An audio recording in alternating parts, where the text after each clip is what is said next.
Hello everyone. अगर आपको polity के चैप्टर वाइज ऐसे flow charts diagrams with symbols चाहिए तो आप टेलीग्राम से इसे डाउनलोड कर सकते हो। उसकी लिंक मैं पिन सेक्शन में और डिस्क्रिप्शन में दोनों जगह दे दूँगी। इससे आपको हेल्प होगी, आप कम से कम टाइम में इन्फॉर्मेशन को ज़्यादा से ज़्यादा रिकॉल कर पाओगे और कम से कम टाइम में रिवाइज़ कर पाओगे। ठीक है, तो चलो ये थर्ड लेक्चर है हमारा और आज हम हिस्टोरिकल बैकग्राउंड को पूरा फिनिश करेंगे। ठीक है, तो चलो गवर्नमेंट ऑफ इंडिया एक्ट 1990 से स्टार्ट करते हैं। यहाँ पे हिंट क्या लेनी है आपको? हिंट आपको ये लेनी है कि 1919 को 2 बार लिखा गया है। ठीक है, तो 2 से आपको 2 चीज़ें याद रखनी है। पहला तो डायरकी और सेकंड बाइकैमरलिज्म। ठीक है, तो this act is all about this. इतना भी अगर आपको याद आ जाएगा ना तो सीक्वेंस के साथ आप सारी चीज़ों को स्टोरी के साथ और लॉजिकली याद रखना है। ठीक है, रट्टा बिल्कुल नहीं मारना है। चलो, तो पहले क्या हुआ कि ब्रिटिशर्स बोले 1917 में 2 साल पहले कि हमें ना रिस्पॉन्सिबल गवर्नमेंट को इंट्रोड्यूस करना है इंडिया में, इसलिए हम ये Government of India act of 1919 ला रहे हैं। ठीक है, to introduce the responsible government. Then there was a enactment of Government of India act of 1919 obviously. अब हम पहले समझते हैं कि डायरकी का मतलब क्या होता है। डायरकी मतलब ये कि ये है हमारा सेंटर और ये यहाँ पे है प्रोविंसेस। सो सेंटर ने थोड़ा सा अपना कंट्रोल कम कर दिया। ठीक है, रिलैक्स कर दिया। कैसे रिलैक्स कर दिया? सेंटर की भी लिस्ट रहेगी और प्रोविंसेस की भी लिस्ट रहेगी। ठीक है, और जो ये लिस्ट है तो under that list provinces and the centres will be able to perform their jurisdiction over those subjects. तो यहाँ पे प्रोविंसेस की 2 लिस्ट है। एक लिस्ट है ट्रांसफर लिस्ट और एक है रिजर्व लिस्ट। जो ट्रांसफर लिस्ट है इसे who is implementing it, who is administering it? Governor, but with the help of or with the aid of ministers. But this is responsible, they are responsible to the legislative council. ये difference है transfer list में। ठीक है, लेकिन reserve list में क्या हो रहा है? यहाँ पे governor along with his executive council इसे एडमिनिस्टर करेगा, लेकिन they will not be responsible at all to the legislative council. ये छोटा सा डिफरेंस याद रखो। ठीक है, तो सेंटर ने क्या किया? अपना कंट्रोल थोड़ा सा कम कर दिया, रिलैक्स कर दिया ओवर द प्रोविंसेस। मतलब यहाँ पे धीरे धीरे इन्होंने बोला ना अभी कि हमको गुड गवर्नेंस देनी है इंडिया में, अच्छा रिस्पॉन्सिबल गवर्नमेंट को इंट्रोड्यूस करना है। तो ये क्या कर रहे हैं, क्या दिखा रहे हैं कि देखो हम प्रोविंसेस को ज़्यादा ऑटोनॉमी दे रहे हैं। ठीक है, तो ऑटोनॉमी देने के लिए क्या किया? लिस्ट को डिमार्केट किया, सेपरेट किया into the transfer list and reserve list for the provinces, और जो सेंटर की लिस्ट थी वो अलग थी। ठीक है, तो जो लिस्ट थी वो कैसी लिस्ट थी? तो एक तो यहाँ पे हमारा सेंटर है, यहाँ पे हमारा प्रोविंसेस है और यहाँ पे हमारे प्रिंसली स्टेट्स भी हैं। ठीक है, तो ये चीज़ अभी ध्यान में रखना। अभी हम इस पे फिर से आएंगे, तो उससे पहले देख लेते हैं बाइकैमरलिज्म। बाइकैमरलिज्म का मतलब क्या है? It's very easy, you will be able to remember it. Bicameralism मतलब 2 हाउसेस, पहले तो अपर हाउस और दूसरा तो लोअर हाउस। अब अपर हाउस का क्या मतलब है? अपर हाउस में काउंसिल ऑफ स्टेट्स होगी। ठीक है, और यहाँ पे कौन होगा? लेजिस्लेटिव असेंबली होगी। तो this was introduce in the 1919 act, government of India act 1919। Hint आपको याद है। ठीक है, अब यहाँ पे अगर लोगों को ऐसे तो मतलब एमटी नहीं बनाएंगे, यहाँ पे लोग हो गए ना, उनको इलेक्ट करना पड़ेगा। तो डायरेक्ट इलेक्शन भी यहाँ पे ऐसे हिंट से लॉजिकली याद रखो कि डायरेक्ट इलेक्शन यहाँ पे हो रहे हैं। अगर यहाँ पे बाइकैमरलिज्म लाया जा रहा है, अगर यहाँ पे अपर हाउस है, लोअर हाउस है, तो वहाँ पे लोग भी हो गए, उनको इलेक्ट भी करना होगा। तो डायरेक्ट इलेक्शन वाज इंट्रोड्यूस। तो यहाँ पे दे सेड कि यहाँ पे इंडियन रिप्रेजेंटेशन को भी देना है। सो आउट ऑफ 6 मेंबर्स थे हमारे एग्जीक्यूटिव काउंसिल, वाइस रॉय की एग्जीक्यूटिव काउंसिल थी। तो 6 में से जो 3 मेंबर्स है where has to be Indians. तो ये तो हमारे इंडियंस रहेंगे, लेकिन देखो ये ब्रिटिशर्स कितने कपटी है। जो कमांडर इन चीफ है ना, तो वो इंडियन नहीं रहेगा, कुछ भी हो जाए, वो तो ब्रिटिशर ही रहेगा 6 मेंबर्स में। तो 3 मेंबर्स विल बी इंडियंस। ठीक है, लेकिन इंडियन CIC नहीं बनेगा। ठीक है, इसके बाद देखते हैं कम्युनल रिप्रेजेंटेशन। कपटी इतने बुरे ये ब्रिटिशर्स, इन्होंने जो कम्युनल रिप्रेजेंटेशन है, जो हमने आपको याद है ना 1909 से क्या याद है? मैंने बताया था 9 ठीक है। 9 कहाँ पे छुपा है? एम में छुपा है। मॉर्ले मिंटो, मिंटो ने क्या किया था? मिंटो में सत्यानाश कर दिया था। क्या करके? By introducing the communal representation. तो ये एक्सटेंड कर दिया। पहले तो मतलब मुस्लिम्स को दिया गया था और जो प्राइवेट यूनिवर्सिटीज एक्सेट्रा वहाँ पे था। अब इन्होंने क्रिश्चियंस को भी दे दिया, इंडियन क्रिश्चियंस को, यूरोपियंस को भी दे दिया, इंडियन मतलब डिफरेंट सेक्शंस को इन्होंने एक्सटेंड कर दिया। मतलब ये रुक ही नहीं रहे हैं, ठीक है। इसके बाद एक और चीज़ की इन लोगों ने, इन्होंने लिमिटेड फ्रेंचाइज को इंट्रोड्यूस किया। अभी लिमिटेड फ्रेंचाइज का मतलब क्या है? ये यहाँ पे है, ये इंसान ये वोट कर सकता है, but on the basis of some certain condition. कैसी कंडीशंस? हो सकता है कि ये इंसान टैक्स देता हो, ठीक है, इसके पास प्रॉपर्टी हो, सर्टन लेवल ऑफ एजुकेशन हो। तो ऐसे कुछ क्राइटेरिया से अगर ये आपके पास है तो आप कर सकते हो, you can participate in the this process of election. तो ये इसको कहते हैं लिमिटेड फ्रेंचाइज। तो ये कहाँ पे इंट्रोड्यूस हुआ था?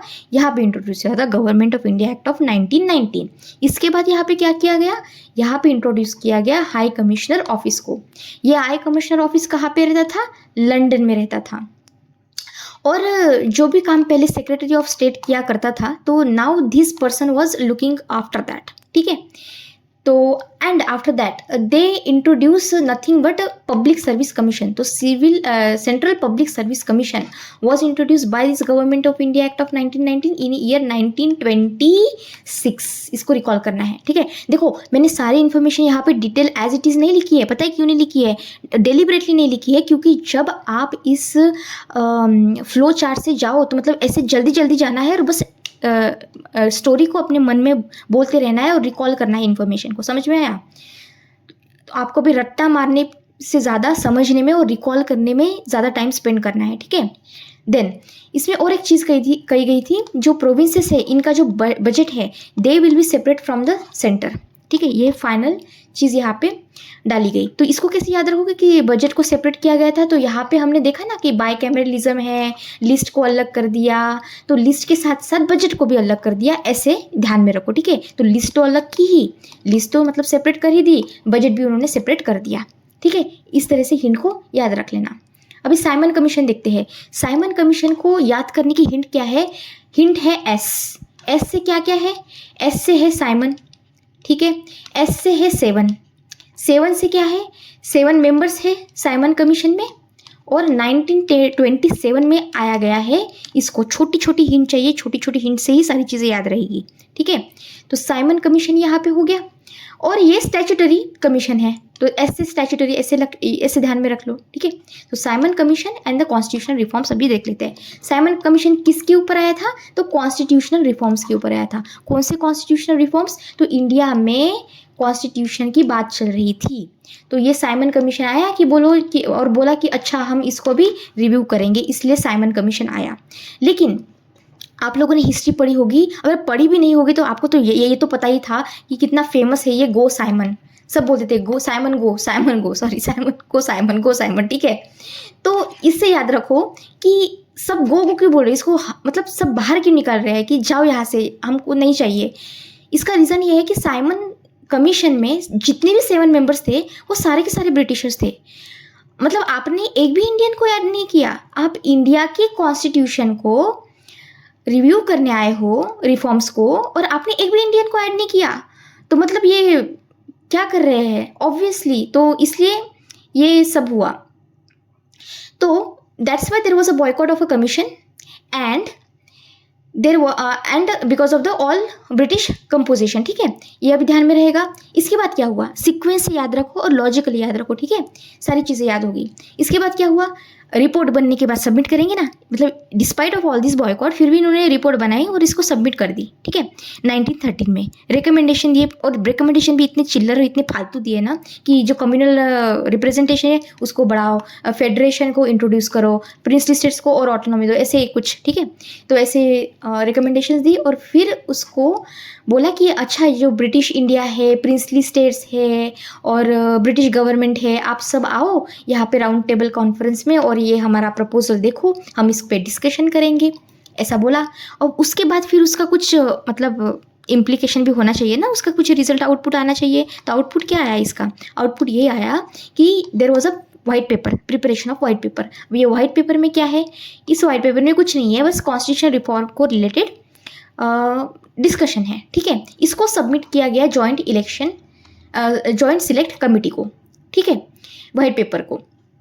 After that what happened, there were some reforms taken, और finally this reforms, Simon commission क्यों इम्पोर्टेंट है, क्योंकि जो वाइट पेपर था उसके अंडर जो भी डिस्कशन हुए, they finally were introduce in Government of India Act 1935।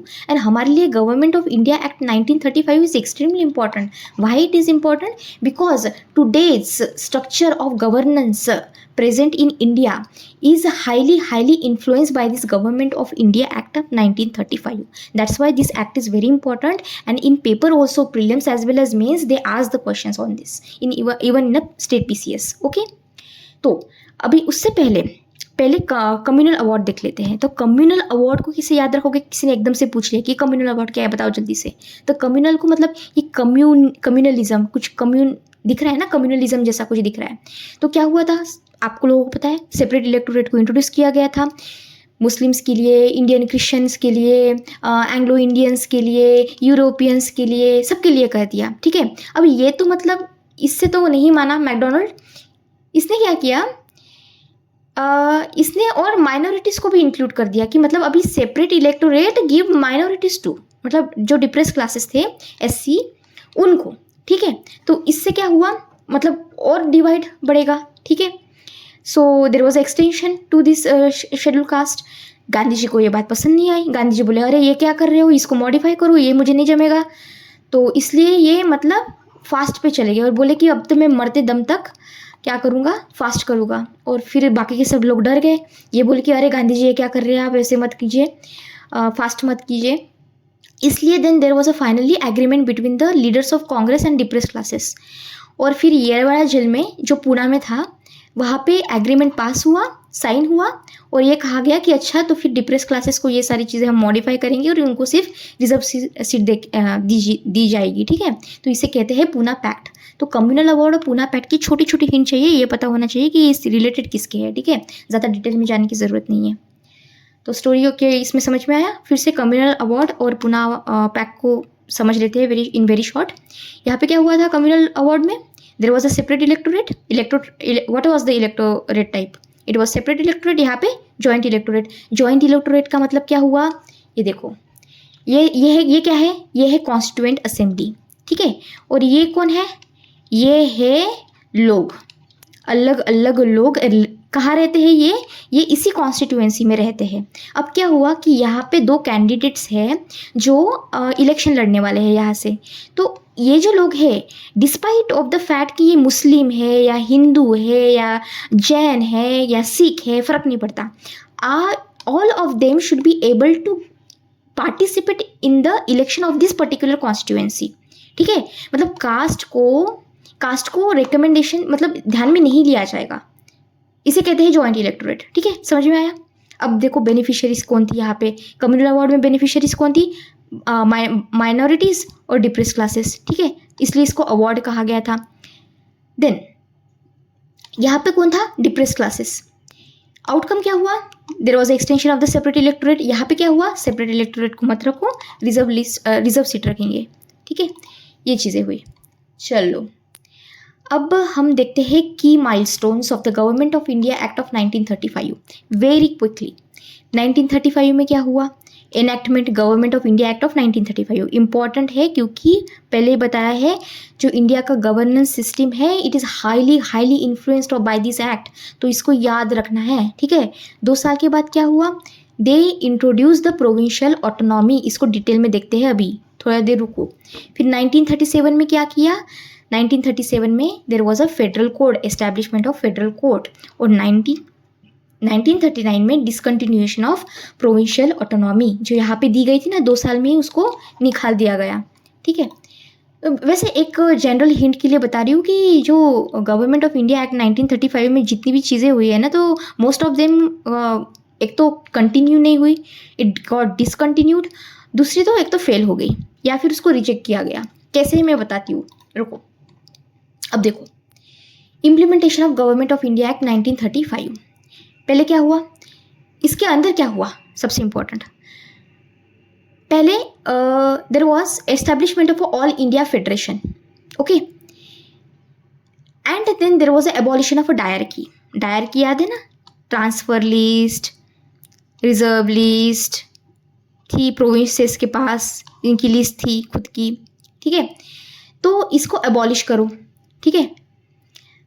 And it replaced with the provincial autonomy. मतलब कर क्या रहे हैं यहाँ पे, ये डायरकी को मतलब क्यों इसको एबॉलिश कर रहे हैं, क्योंकि इनको देनी है replace, they want to give more autonomy to the provincial autonomy, ठीक है। Then there was a introduction of a dyarchy at the centre. मतलब प्रोविंसेस से हटाओ और यहाँ पे सेंटर में इंट्रोड्यूस करो, लेकिन ये कंटिन्यू नहीं हो पाई, तो इसमें ज़्यादा दिमाग ख़राब करने की ज़रूरत नहीं है, ठीक है।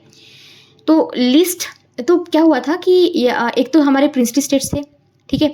फिर यहाँ पे हमारा सेंटर था, और यहाँ पे प्रिंसली स्टेट्स के साथ प्रोविंसेस थे। तो ये एक यूनिट था और ये यूनिट था। इनके पास लिस्ट थी, इनके पास लिस्ट थी। लिस्ट कैसी थी, फेडरल लिस्ट थी, प्रोविंशियल लिस्ट थी, और एक कॉन्करेंस लिस्ट थी, और दूसरी थी रेसिड्यूरी पावर। तो रेसिड्यूरी पावर किसको दी गई है, residuary power is with the vice Roy, remember this, okay.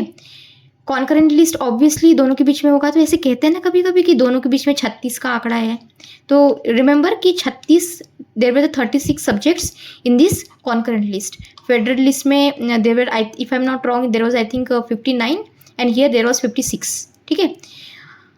The numbers are not important, but फिर भी ध्यान रख लो, ठीक है, एक जनरल आइडिया हो। Then there was an introduction of a bicameralism. Bicameralism याद है ना, there was a bicameralism of upper house and lower house, ठीक है। अब यहाँ पे क्या हुआ कि out of 11 states 6 states were given this introduction of a bicameralism was done in this 6 states. कौन सी 6 स्टेट्स, तो एक तो आप लोग ऐसे याद रखो कि बॉम्ब गिरा दिया, मतलब एकदम एग्जाजरेट वे में बोलो कि बॉम्ब गिरा दिया। बी से बॉम्बे, ए से आसाम, एम से मद्रास, बी से बंगाल, बी से बिहार, ऐसे याद रखो। एंड यूनाइटेड प्रोविंस, यूनाइटेड, या फिर बॉम्बास्टिक, गाना है ना बॉम्बास्टिक साइड आए, तो ये बॉम्बास्टिक ऐसे याद रख लो, कोई भी याद रख लो, उसमें सारे स्पेलिंग्स आ जाएंगे। तो ये बाइकैमरलिज्म, बी से बाइकैमरलिज्म, बी से बॉम्ब गिरा दिया, ठीक है। Then there was a extension of a communal representation. मतलब ये रुक ही नहीं रहे हैं। अब यहाँ पे आप बोलोगे कि मैम अभी किसको दे दिया एक्सटेंशन, मतलब सब तो हो गए। तो अभी उन्होंने जो डिप्रेस क्लासेस थे उनको दिया, SC, then women and labours, ठीक है, उनको दिया है। Then there was a abolition of Council of India. मतलब याद है first time we saw Indian Independence Act, sorry Government of India act of 1858 देखा था, उसमें it was introduce Council of India, इसको अबॉलिश कर दिया, ठीक है। Then there was a extension of franchise. Extension of franchise मतलब इससे पहले क्या था, इससे पहले देर वॉज अ लिमिटेड फ्रेंचाइज, और मैं आपको समझाया कि लिमिटेड फ्रेंचाइज का मतलब क्या होता है। यहाँ पे क्या हुआ, they were given 10% of the voting rights extended to, मतलब 10% of the population, okay, this is what is the extended franchise. इसके साथ साथ क्या किया गया गवर्नमेंट ऑफ इंडिया एक्ट 1935 में, पहले तो establishment of a reserve bank of India, ठीक है। उसके बाद दे सेड कि let's establish public service commission, joint service commission, ये सारी चीज़ें, ठीक है, federal service commission, provincial service commission, जो भी सारी चीज़ें हैं। एंड देन दे से कि also establish the federal courts, establishment in 1937। So all this thing happened in Government of India Act of 1935, ठीक है। Now last one, let's see the key features of Indian Independence Act of 1947। इसको समझने से पहले मैं आपको एक story बताऊंगी, क्योंकि जब आप स्टोरी सुनते हो ना तो आपको चीज़ें अच्छे से ज़्यादा याद रहती है, ठीक है। तो पहली तो ट्रिक आपको ये ध्यान में रखनी है कि फाइनली एटलीस्ट हम फाइनली पहुंच गए, एटलीस्ट हमें अभी इंडिपेंडेंस मिल गया। तो एटलीस्ट से ध्यान में रखो, एटली कौन था, Clement Attlee, he was Prime Minister of Britain, ठीक है। ये क्या बोले, एटली बोले कि देखो आपको जो करना है करो, लेकिन जो ये प्रिंसली स्टेट्स हो गए, अगर ये नहीं चाहे तो आप इनकी मर्जी के बिना, जो कॉन्स्टिट्यूएंट असेंबली है, इन्होंने जो कॉन्स्टिट्यूशनल रिफॉर्म्स किए हैं, इसके प्रोविजन आप इन पे नहीं लगा सकते, ठीक है। ये बोला एटली ने। और ये इन्होंने ये भी बोला कि आपको 30 जून 1948 को इंडिपेंडेंस मिल जाएगा, लेकिन हमारे जो मुस्लिम लीग है वो बोले कि नहीं नहीं ये सब तो नहीं चलेगा, आपको देना पड़ेगा हमको 2 states, we want 2 nations, India and Pakistan, तो ये सब तो नहीं चलेगा। तो 3 जून को क्या हुआ कि लॉर्ड माउंटबेटन, ठीक है, ये आए अपना प्लान लेके, कहा कि उसे कहते हैं Mountbatten plan. This plan is responsible for formation of India and Pakistan. Okay, so Mountbatten plan ये हुआ कैसे? तो हमारे नेहरू जी और हमारे सरदार पटेल ये गए माउंटबेटन के पास और बोले कि sir, how do you want to be remembered in the history? Do you want to see yourself as someone who is responsible for cutting India into million pieces? Then Mountbatten से कि no no, I don't want to be remembered like this. तो उन्होंने personally सारे जितने भी princely states है वहाँ पे गए और उन्होंने कहा कि आप इंडिया को इधर ज्वाइन करो या फिर पाकिस्तान को ज्वाइन करो। So he personally pursue everybody, because at least said कि अगर आप प्रिंसली स्टेट्स हो तो आप इंडिपेंडेंट रह सकते हो, अगर आपको ज्वाइन होना है तो हो जाओ, अगर आपको इंडिपेंडेंट रहना है तो इंडिपेंडेंट रहो। तो दिस वॉज द स्टोरी। तो जब माउंटबेटन प्लान आया 3 जून को, तो इसे इम्प्लीमेंट करने के लिए we come up with this Indian Independence Act of 1947, और then there was the birth of 2 nations, India and Pakistan, and this is how we got the independence। तो कुछ छोटी छोटी चीज़ें हैं, वेरी ऑब्वियस चीज़ें हैं, वो जल्दी से देख लेते हैं और हमारा चैप्टर एंड। ठीक है, क्या हुआ? ऑब्वियसली क्या होगा? After enactment there was the end of the British rule, right? Then there was a partition, India and Pakistan. उसके साथ साथ देर वॉज अ कॉमनवेल्थ। अगर आपको यहाँ कॉमनवेल्थ में रहना है तो रहो, जाना है तो जाओ, आपकी मर्जी। बट गवर्नर जनरल को वैसे ही रखा गया। ठीक है, गवर्नर जनरल को वैसे किसने अपॉइंट किया था? ब्रिटिश किंग ने। और किसके रिकमेंडेशन पे किया था? तो recommendation of dominion union committee, cabinet. ठीक है, तो कैबिनेट के रिकमेंडेशन पे ब्रिटिश किंग ने गवर्नर जनरल को अपॉइंट किया। और हमारे first governor general after independence कौन थे? माउंटबेटन। ठीक है, और माउंटबेटन ही थे जिन्होंने नेहरू जी को शपथ दिलाई थी और कहा था कि अच्छा आप है इंडिपेंडेंट इंडिया के फर्स्ट प्राइम मिनिस्टर। ठीक है, देन कॉन्स्टिट्यूएंट असेंबली बनाएगी। आप फ्रेम करो अपने मन से कॉन्स्टिट्यूशन को, जो रिपील करना है करते रहो। अगर गवर्नमेंट ऑफ इंडिया एक्ट 1935 में कुछ आपको चेंज करना है तो चेंज करो, अगर आपको इसको यूज़ करना है तो यूज़ करो, सब यूज़ कर सकते हैं अपने मन से। अगर कोई चेंजेस करना चाहते हैं तो चेंजेस भी कर सकते हैं। ठीक है, then legislative power means power to make the laws, वो भी आप कर सकते हो according to new constitution enforced by constituent assembly. उसके बाद अगर आपको कॉमनवेल्थ में रहना है तो रहो, नहीं रहना मत रहो, आपकी मर्जी। Then princely states were given the choice. अगर आपको इंडिया के साथ रहना है रहो, पाकिस्तान के साथ रहना है रहो, इंडिपेंडेंट रहना है रहो। This was such a dangerous move. इसकी वजह से ही सारी प्रॉब्लम्स खड़ी हुई है। You all know that. Now there is this governance of secretary of state. इसका मतलब क्या हुआ कि जो सबसे पहले जो सेक्रेटरी ऑफ स्टेट इंडिया में थे, तो now his responsibility was transferred to the Secretary of States of Commonwealth, ठीक है, by the Government of India Act of 1935.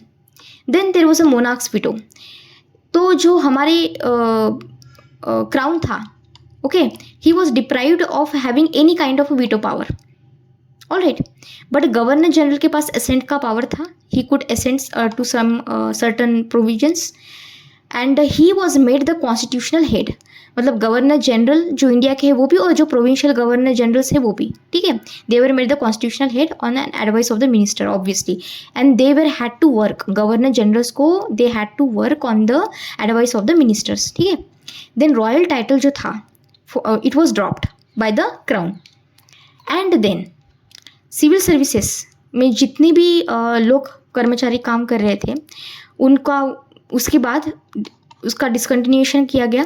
लेकिन 15 अगस्त 1947 को, उससे पहले अगर कोई लोग है जो सिविल सर्वेंट बने हैं, they will stay continue working whatever they were doing, but after that it was discontinued. This is how our first chapter has ended.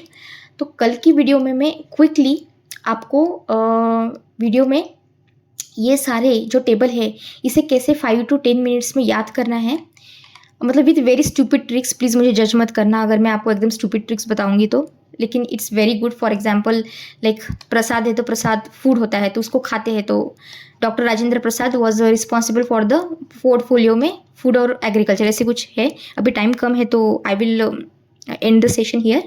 तो अगर आपको मेरा काम अच्छा लगता है तो please consider subscribing to my channel. आपके दोस्तों के साथ इसे शेयर कीजिए ज़्यादा से ज़्यादा और अच्छे से पढ़ाई कीजिए, रिकॉल कीजिए इन्फॉर्मेशन को। Thank you so much. God bless you all.